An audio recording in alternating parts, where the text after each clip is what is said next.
I'm going to show you how to do threading the needle exercise, but with a foam roller.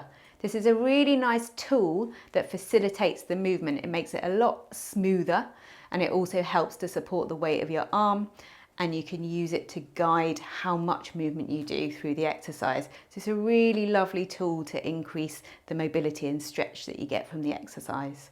So we're going to start off on all fours. And we want to set ourselves up properly. So we're going to just move through a couple of movements, curling up and then sinking down. And then we're going to find the middle. So once you've found the middle, you're going to have a little bit more weight onto the knees and the shins and a little bit less on the hands. And you're going to press your hands into the floor, so you're lifting the chest away from the floor, so you've got a nice strong position for your arms. And you want to make sure that your head is in line with the rest of your spine, so it's like a natural extension of your spine.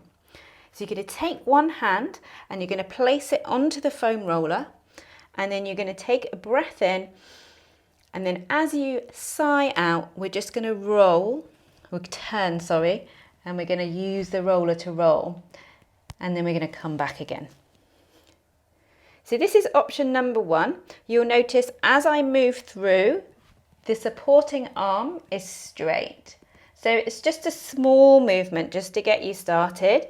And this is really nice for shoulder strength on the supporting arm and getting a little bit of a stretch around the back of the armpit.